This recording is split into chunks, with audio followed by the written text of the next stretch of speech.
Malah dan Assalamualaikum warahmatullahi Assalamualaikum warahmatullahi wabarakatuh. Perkenalkan, nama saya Dia Arista.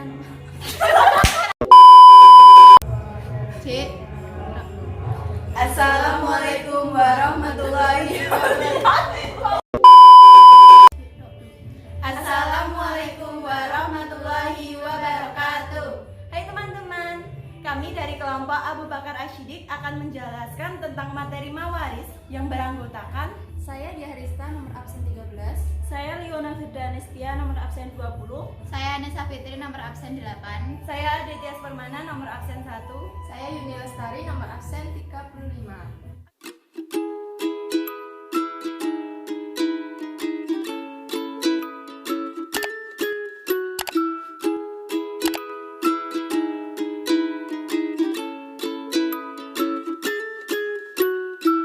Baik, di sini saya akan menjelaskan tentang pengertian mawaris.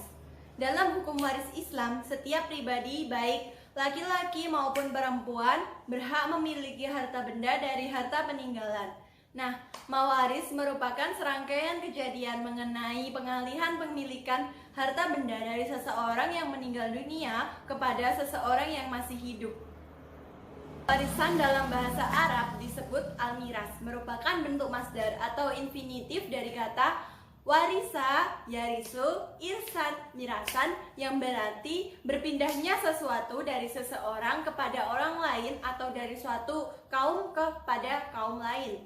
Adapun menurut istilah, warisan adalah berpindahnya hak kepemilikan dari orang yang meninggal kepada ahli warisnya yang masih hidup, baik yang ditinggalkan itu berupa harta, uang, tanah, atau apa saja yang berupa hak milik secara syar'i.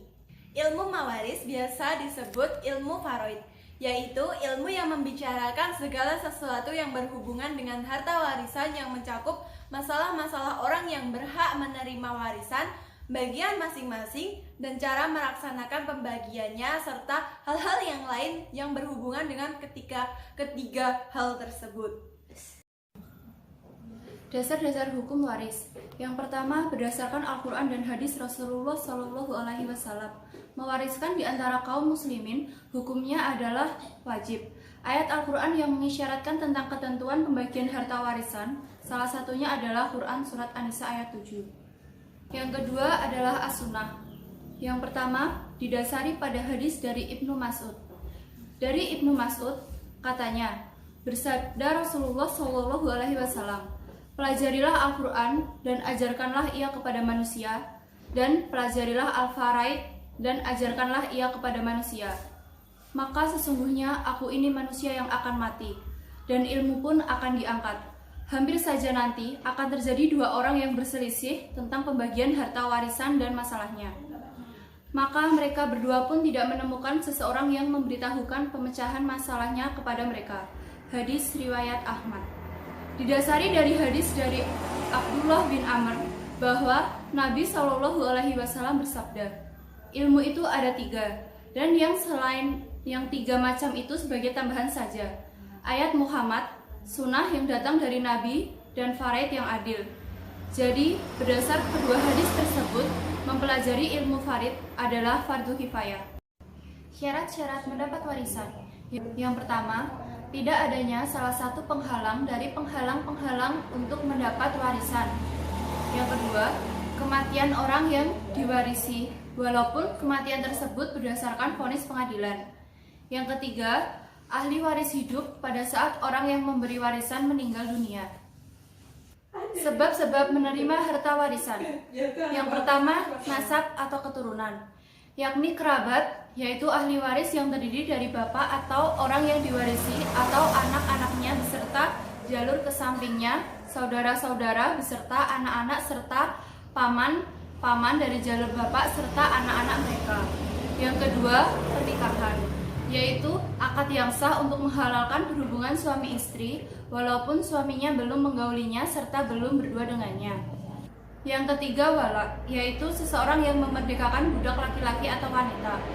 Sedangkan sebab-sebab tidak mendapat warisan yaitu yang pertama kekafiran, yang kedua pembunuhan yang dilakukan dengan sengaja, yang ketiga perbudakan, yang keempat perzinaan, dan yang kelima adalah li'an.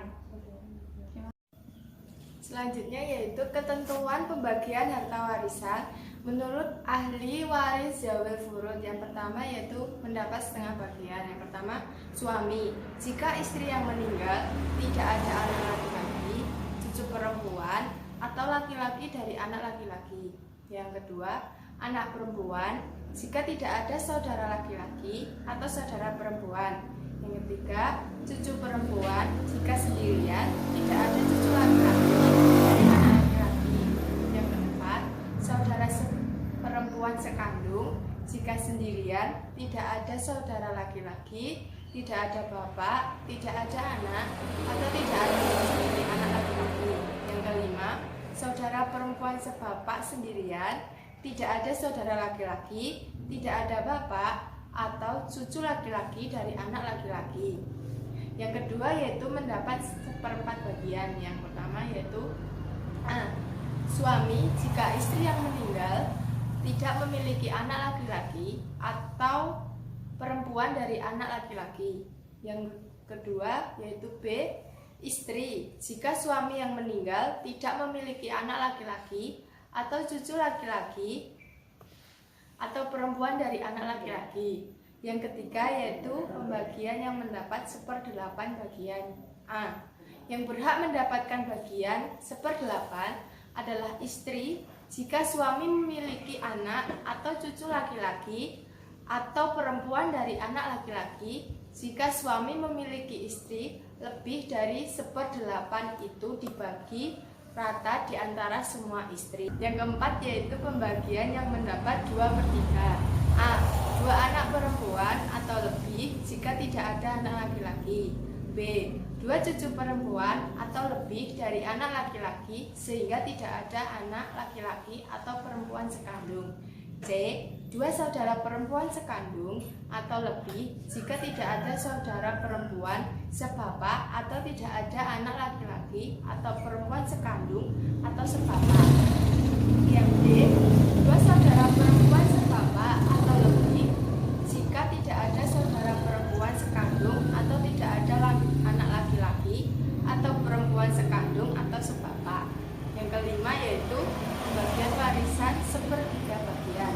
A. Ibu jika meninggal tidak memiliki anak laki-laki, cucu perempuan, atau laki-laki dari anak laki-laki, tidak memiliki 2 saudara atau lebih baik laki-laki atau perempuan. Yang B. 2 saudara seibu atau lebih baik laki-laki atau perempuan jika yang meninggal tidak memiliki bapak, kakek, anak laki-laki, cucu laki-laki, atau perempuan dari anak laki-laki. C. Kakek jika bersama 2 orang saudara kandung laki-laki atau 4 saudara kandung perempuan atau seorang saudara kandung laki-laki dan 2 orang saudara kandung perempuan. Yang keenam yaitu pembagian warisan 1/6 bagian. A. Ibu jika yang meninggal dunia memiliki anak laki-laki atau saudara laki-laki atau perempuan lebih dari 2 yang terkandung atau sebapak atau seibu. Yang B. Nenek jika yang meninggal tidak memiliki ibu dan hanya ia yang mewarisinya. Jika neneknya lebih dari 1, maka bagiannya dibagi rata. Yang C. Bapak secara mutlak mendapat 1/6 bagian, baik orang yang meninggal memiliki anak atau tidak. Yang D. Kakek jika tidak ada bapak. Yang E. Saudara seibu, baik laki-laki atau perempuan, jika yang meninggal dunia tidak memiliki bapak, kakek, anak laki-laki, cucu perempuan, atau laki-laki dari anak laki-laki. Yang F. Cucu perempuan dari anak laki-laki jika bersama dengan anak perempuan tunggal tidak ada saudara laki-laki, tidak ada anak laki-laki paman dari bapak. Yang G. Saudara perempuan sebapak jika ada 1 saudara perempuan sekandung, tidak memiliki saudara laki-laki, sebapak, tidak ada ibu, tidak ada kakek, tidak ada anak laki-laki. Selanjutnya ahli waris asabah adalah perolehan bagian dari harta warisan yang tidak ditetapkan bagiannya dalam furud yang 6 seperti setengah, seperempat, sepertiga, 2/3, 1/6 ataupun 1/8, tetapi mengambil sisa warisan setelah ashabul furud mengambil bagiannya. Ahli waris asabah bisa mendapatkan seluruh harta warisan jika ia sendirian, atau mendapatkan sisa warisan jika ada ahli waris lainnya yang tidak mendapatkan apa-apa jika harta warisan tidak tersisa. Ahli waris asabah terbagi menjadi dua, yaitu yang pertama asabah bin nasab, hubungan nasab, yang terbagi menjadi 3 bagian. Yang pertama asabah bin an-nafsi, yaitu semua ahli waris laki-laki kecuali suami, saudara laki-laki, seibu, dan mutik yang memerdekakan budak. Mereka adalah sebagai berikut. Yang pertama, anak laki-laki, putra dari anak laki-laki seterusnya ke bawah, ayah, kakek ke atas, saudara laki-laki sekandung, saudara laki-laki seayah, anak saudara laki-laki sekandung, dan seterusnya ke bawah, anak saudara laki-laki seayah, paman sekandung, paman seayah, anak laki-laki paman sekandung, dan seterusnya ke bawah, anak laki-laki paman seayah, dan seterusnya ke bawah. Kedua belas ahli waris tersebut dapat dikelompokkan menjadi 4 arah, yaitu yang pertama, arah anak, mencakup seluruh anak laki-laki keturunan anak laki-laki mulai dari cucu, cicit, dan seterusnya. Kemudian arah bapak, mencakup bapak, kakek, dan seterusnya dari pihak laki-laki, misalnya ayah dari bapak, ayah dari kakek, dan seterusnya. Yang ketiga, arah saudara laki-laki, mencakup saudara kandung laki-laki, saudara laki-laki seayah, termasuk keturunan mereka namun hanya yang laki-laki. Adapun saudara laki-laki seibu tidak termasuk karena termasuk ashabul furud. Yang keempat, arah paman, mencakup paman kandung dan paman seayah, termasuk keturunan mereka dan seterusnya. Apabila dalam pembagian harta warisan terdapat beberapa ahli waris asabah bi an-nafsi, maka pengunggulannya dilihat dari segi arah anak, lebih didahulukan dari yang lain. Jika anak tidak ada, maka cucu laki-laki dari keturunan laki-laki dan seterusnya. Apabila dalam pembagian harta warisan terdapat beberapa ahli waris asabah bin an-nafsi, sedangkan mereka berada dalam satu arah, maka pengunggulannya dilihat dari derajat kedekatannya kepada pewaris. Misalnya, seseorang wafat meninggalkan anak serta cucu keturunan, maka keturunan anak laki-laki hak warisnya secara asabah diberikan kepada anak, sementara cucu tidak mendapatkan bagian apapun dari barisan tersebut. B. Asobah bil ghair. Ahli waris asobah bil ghair ada 4, semuanya dari kelompok wanita. Dinamakan asobah bil ghair adalah karena hak asobah keempat wanita itu bukanlah karena kedekatan kekerabatan mereka dengan pewaris, tetapi karena adanya asobah lain atau asobah bin nafsi. Adapun ahli waris asobah bil ghair yaitu 1. Anak perempuan bisa menjadi asobah bila bersama dengan saudara laki-lakinya. 2. Cucu perempuan keturunan anak laki-laki bisa menjadi asobah bila bersama dengan saudara laki-lakinya atau anak laki-laki pamannya atau cucu laki-laki dari anak laki-laki, baik yang sederajat dengannya atau bahkan lebih bawahnya. 3. Saudara kandung perempuan akan menjadi asobah bila bersama dengan saudara kandung laki-laki. 4. Saudara perempuan seayah akan menjadi asobah bila bersama saudara laki-laki. C. Asobah ma'al ghair. Orang yang termasuk asobah ma'al ghair ada 2, yaitu 1.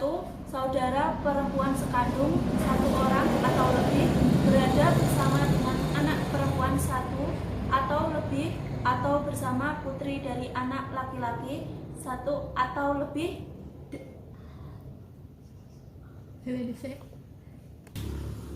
C. Asobah ma'al ghair. Orang yang termasuk asobah ma'al ghair ada dua, yaitu satu, saudara perempuan sekandung satu orang atau lebih berada bersama dengan anak perempuan satu atau lebih, atau bersama putri dari anak-anak satu atau lebih, atau bersama dengan keduanya. Dua, saudara perempuan seayah satu orang atau lebih bersama dengan anak perempuan satu atau lebih, atau bersama putri dari anak-anak laki satu atau lebih, atau bersama dengan keduanya. Dua, asobah bisobab atau karena sebab. Yang termasuk asobah bisobab atau karena sebab adalah orang yang membebaskan budak, baik laki-laki atau perempuan. Jika semua ahli waris itu ada atau berkumpul, maka ada 3 kondisi yang harus diperhatikan, yaitu A. Jika semua ahli waris laki-laki berkumpul, maka yang berhak mendapatkan warisan hanyalah 3 orang, yaitu ayah, anak laki-laki, dan suami, dengan pembagian ayah 1/6, suami 1/4, dan sisanya adalah anak laki-laki. B. Jika semua ahli waris perempuan berkumpul, maka yang berhak mendapatkan warisan adalah 5 orang, yaitu istri 1/8, ibu 1/6, anak perempuan setengah, dan sisanya saudara perempuan sekandung sebagai asobah. C. Jika terkumpul semua ahli waris laki-laki dan perempuan, maka yang berhak mendapatkan warisan adalah 5 orang, yaitu ibu, bapak, anak laki-laki, anak perempuan, suami atau istri, dengan pembagian sebagai berikut. 1. Jika pada ahli waris tersebut terdapat istri, maka bagian ayah 1/6, ibu 1/6, istri 1/8, dan sisanya anak laki-laki dan perempuan sebagai asobah, dan ketentuan anak laki-laki 2 kali lipat anak perempuan. 2. Jika pada ahli waris tersebut terdapat suami, maka bagian ayah 1/6, ibu 1/6, suami 1/4, dan sisanya anak laki-laki dan perempuan sebagai asobah dengan ketentuan anak laki-laki 2 kali lipat anak perempuan. Siapa saja sih berhak mendapatkan harta warisan itu? Mari kita lihat pada gambar berikut ini. Pada contoh gambar, dicontohkan bahwa ada sepasang suami istri yang menikah, kemudian mereka mempunyai anak, dan anak mereka itu menikah lagi dan mempunyai anak, dan anaknya itu juga mempunyai saudara dari ayah maupun dari ibu. Maksudnya mereka punya saudara tiri dari ayah maupun dari ibunya, yang dalam bahasa Jawa biasa disebut gawan. Kemudian mereka itu menikah lagi dan mempunyai anak lagi, dan seterusnya. Dari ilustrasi tersebut dapat kita simpulkan bahwa 25 orang yang berhak mendapatkan warisan itu dari pihak laki-laki. Yang pertama, suami. Yang kedua, anak laki-laki. Yang ketiga, anak laki-laki dari anak laki-laki. Yang keempat, ayah. Yang kelima, kakek. Yang keenam, saudara laki-laki sekandung. Yang ketujuh, anak laki-laki dari saudara laki-laki sekandung. Yang kedelapan, saudara laki-laki seayah. Yang kesembilan, anak laki-laki dan saudara laki-laki seayah. 10, saudara laki-laki seibu. 11, paman sekandung. 12, anak laki-laki dari paman kandung. Ke-13, paman seayah. Dan ke-14, anak laki-laki dari paman seayah. Kemudian ahli waris dari pihak perempuan. Yang pertama ada istri, yang kedua anak perempuan, yang ketiga anak perempuan dari anak laki-laki, yang keempat ibu, yang kelima ibunya bapak, yang keenam ibunya ibu, yang ketujuh saudara perempuan sekandung, Yang kedelapan, saudara perempuan seayah. Yang kesembilan, saudara perempuan seibu. Manfaat hukum waris Islam. Yang pertama, terciptanya ketenteraman hidup dan suasana kekeluargaan yang harmonis. Yang kedua, menciptakan keadilan dan mencegah konflik pertikaian. Yang ketiga, peduli kepada orang lain sebagai cerminan pelaksanaan ketentuan waris dalam